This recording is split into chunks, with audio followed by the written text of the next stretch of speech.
এই পৃথিবীতে বাবা মার কাছে সবথেকে বড় সম্পদ হচ্ছে তার সন্তান। কেউ যদি আপনাকে জিজ্ঞেস করে আপনি কার মায়ায় আটকান, সবাই কিন্তু বলবে সন্তানের মায়ায়।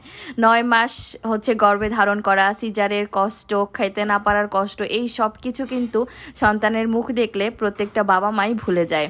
আর মা তো সবথেকে বেশি ভুলে যায় সন্তানের মুখ দেখলে। যত কষ্টই হোক না কেন, সন্তানের মুখ দেখলে সব ভুলে যায়। তো আসসালামু আলাইকুম, সবাই কেমন আছেন? আশা করছি খুব ভালো আছেন। আমরাও আলহামদুলিল্লাহ ভালো আছি। তো এই তো ফায়াজ বাবুর 2 বছর হয়ে গেল। মাশাআল্লাহ, সবাই দোয়া করে দিবেন। আর হচ্ছে যারা যারা ভিডিওটা দেখতেছেন সবাই মাশাআল্লাহ বলবেন। আর আজকে ফায়াজ বার্থডেতে কি করলাম সেই সব কিছু নিয়ে থাকছে আজকের ভিডিও। তো এই তো সকালবেলা ঘুম থেকে উঠে গেছি, উঠে হচ্ছে ফায়াজ বাবুকে কুলে নিয়ে ওর সাথে দুষ্টামি করতেছিলাম। আজকে ওর বার্থডে, সেগুলো বলতেছিলাম। আগের দিন রাতে ওর মামা একটা কেক নিয়ে আসছিল ওকে হচ্ছে সারপ্রাইজ দেওয়ার জন্য। ও তো কেক এখন অনেক পছন্দ করে, হ্যাপি বার্থডে বলতে পারে। তো এই জন্যই আর কি ছোট্টখাটো একটা কেক কাটছিলাম আর কি আমরা সবাই মিলে। তারপরে হচ্ছে ওর পাপা যে বাইরে থেকে নাস্তা নিয়ে আসছে, কারণ আজকে হচ্ছে একটু কাজ আছে বাসায়, যার কারণে নাস্তা রেডি করিনি। চটাপট নাস্তা হচ্ছে কিনে নিয়ে আসছে, কারণ রুটিও ছিল না তেমন একটা। তার মধ্যে বাসায় যেহেতু ছোটোখাটো গেস্ট আসবে, তো সবাই মিলে আর কি একটু আনন্দ গেট টুগেদারের আয়োজন করা হয়েছে। একদমই মানে ছোট্ট, খুব বেশি আয়োজন না, একদমই অল্পের মধ্যে। তো সেই জন্যই আর কি আমরা এখানে নাস্তা করে নিয়েছিলাম ঝটপট। তার মধ্যে দেখলাম ঝুম বৃষ্টি নামছে। মাশাআল্লাহ, আজকে হচ্ছে পবিত্র শুক্রবারের দিন, তার মধ্যে আমার বাচ্চার হচ্ছে জন্মদিন। তো সব কিছু মিলিয়ে আসলে খুব ভালো লাগতেছে। জন্মদিন আসলে আমরা সেভাবে করি না, ওর যখন 1 বছর ছিল তখন একটু বড় করে করা হয়েছে। আসলে ওর আনন্দটাই সব থেকে বড়, জন্মদিন করাটা আসলে বড় কথা না। সবাই মিলে ফ্যামিলি গেট টুগেদার, আর হচ্ছে ওর খুশিটাই হচ্ছে সব থেকে বড়, কারণ ও হচ্ছে যে কেক দেখলে অনেক বেশি খুশি হয়, সবাই হ্যাপি বার্থডে বলে, সেটাতে অনেক বেশি খুশি হয় সেজন্য। আর এই তো এখানে হচ্ছে আমি গরু মাংস ভিজিয়ে রাখছি অনেকগুলো, কারণ হচ্ছে আমরা এখানে হচ্ছে বিরিয়ানি রান্না করব, সাথে কাবাব করব। তার জন্য আলাদা করে কাবাবের মাংস নিয়ে নিছি, কারণ কাবাব হচ্ছে ডিম করব আর হচ্ছে বিরিয়ানি আর কাবাব করব, এটাই চিন্তা আছে। আর বেশি কিছু করব না, যেহেতু বিরিয়ানির সাথে আর তেমন কোনো কিছুই ভালো লাগে না।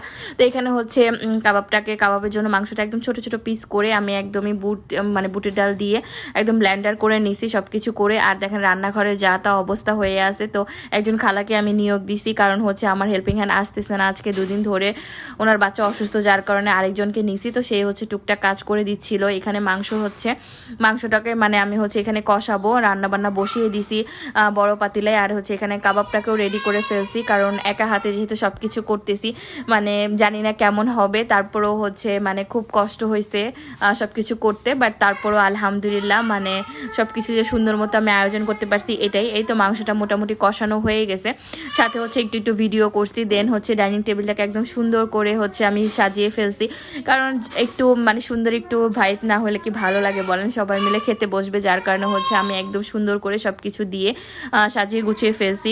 এগুলো দেখতেও কিন্তু ভালো লাগে আর খেতেও ভালো লাগে একটু সাজানো গুছানো থাকলে।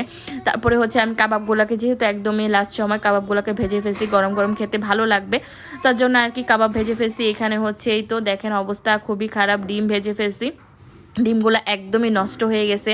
সব কিছু আমি হচ্ছে নিচে এখানে রেখে দিয়েছিলাম। এই তো বড় একদম পাতিলায় আমি এখানে রান্না করছি।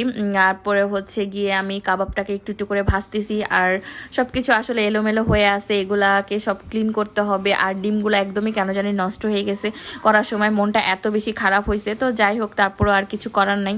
তো ফায়াজ বাবু নানু চলে আসে, ওকে হচ্ছে রেডি করায় দিব, ড্রেস খুলে দিছি, কিন্তু সে হচ্ছে আসবে না। নানুর সাথে খেলাধুলা করতেছে, জন্মদিনে অনেক গিফট পাইছে, সেগুলা নিয়েই খেলাধুলা করতেছে। তো আমি হচ্ছে ওকে রেডি করিয়ে দিয়ে এইখানে একটু নিজে রেডি হতে আসলাম। আসলে তেমন কিছুই না, হালকার মধ্যে আর কি একটু রেডি হব, ড্রেসটা জাস্ট চেঞ্জ করছি। আর হচ্ছে এখানে হালকা একটু লিপস্টিক দিয়েছি, আর কোনো কিছুই না। দেন ফায়াজের সব ফ্রেন্ডরা চলে আসছে, তো ওদের সাথে আর কি এখানে খেলাধুলা করতেছিল। খেলাধুলা করতে করতে এই তো মাশাআল্লাহ ফায়াজ বাবুর কেক, অনেক সুন্দর একটা কেক হয়েছিল, ওর পছন্দের একদম কোকো মেলনের কেক নিয়ে আসছি।